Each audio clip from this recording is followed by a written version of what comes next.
আমি হঠাৎ করে দেখলাম আমাদের বাগানে একটা মা মুরগি তার ছোট ছোট ছানাদের নিয়ে এসেছে খোলা মাঠের নরম বালুকনায়। চারপাশে আলো, হালকা বাতাস, গাছের ছায়া, আর সেই পরিবেশে সে করছে এক অনন্য কাজ। সে তার সন্তানদের শেখাচ্ছে কিভাবে মাটি দিয়ে গোসল করতে হয়। একটা শিক্ষা দিচ্ছে, কোনো ভাষায় নয়, শুধু নিজের আচরণে, ভালোবাসায়, ধৈর্যে। এই গোসলটা কিন্তু স্রেফ শরীর পরিষ্কারের জন্য নয়, এটা মুরগিদের জন্য একটি অত্যন্ত জরুরি জীবন দক্ষতা। এর মাধ্যমে তারা শরীরের অতিরিক্ত তেল ও ময়লা সরিয়ে ফেলে, ছোট ছোট পোকামাকড়, উকুন জাতীয় পরজীবী দূর করে।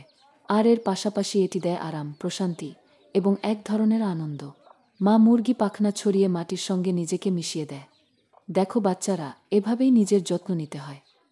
আর ছোট ছোট ছানারা কখনো একটু পিছনে দাঁড়িয়ে, কখনো আবার মায়ের পাশে গা ঘেঁষে এক দৃষ্টিতে তাকিয়ে দেখে, শেখে, এবং ধীরে ধীরে আমরাও দেখি তারা নেমে পড়ছে সেই একই কাজে। প্রথমবারের মতো নিজের শরীরকে বুঝতে শেখা।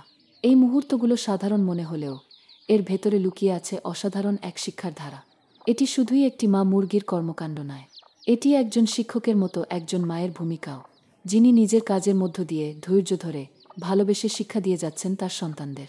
এই ভিডিও আমাদের শেখায়, মা শুধু খাবার জোগাড় করা বা আগলে রাখার নাম নয়। মা মানে জীবনের প্রতিটি প্রয়োজনীয় বিষয়ে প্রথম হাতেখড়ি। চুপি চুপি শেখানো, কখনো কঠিন না হয়ে, শুধু ভালোবাসার শক্তি দিয়ে সন্তানকে প্রস্তুত করে দেওয়া কঠিন সময়ের জন্য। একবার ভাবুন তো, কতটা ভালোবাসা, ত্যাগ আর দায়িত্ববোধ দরকার এভাবে প্রতিদিন সন্তানদের শেখাতে, আগলে রাখতে, তাদের ভবিষ্যতের জন্য প্রস্তুত করতে। এই ভিডিওটা আমাদের মনে করিয়ে দেয়, প্রকৃতির প্রতিটি প্রাণীর মধ্যেই এক অদ্ভুত সুন্দর নিয়ম আর শিক্ষার ধারা আছে। আমরা যদি একটু মন দিয়ে দেখি, তাহলে আমরা শিখতে পারি সহজতা, ধৈর্য এবং ভালোবাসার শক্তি কতটা গভীর হতে পারে। তাই এই ভিডিও শুধু মুরগির মাটি দিয়ে গোসল নয়, এটি এক মায়ের ভালোবাসা, দায়িত্ববোধ, শিক্ষা ও পরিচর্যার গল্প। যে গল্পে নেই কোনো ভাষার শব্দ, কিন্তু আছে অসীম অর্থ। এটা সেই গল্প যেটা শুনলে হৃদয় নরম হয়ে আসে। এটা সেই শিক্ষা যেটা আমাদের মানুষ হিসেবেও ভাবতে শেখায়। আমরা কি আমাদের সন্তানদের এমন ভালোবাসা আর ধৈর্য গড়ে তুলছি? আসুন আমরা প্রকৃতিকে দেখে শিখি। মায়ের শিক্ষার কোনো বিকল্প নেই, আর প্রকৃতিই আমাদের শ্রেষ্ঠ শিক্ষক। সম্মান করি, ভালোবাসি এবং শিখি, কারণ প্রকৃতি কোনো বই নয়, প্রকৃতি নিজেই একটি জীবন্ত পাঠশালা। আমি অনেক ভালোবাসা আর পরিশ্রম দিয়ে ভিডিওটা বানিয়েছি।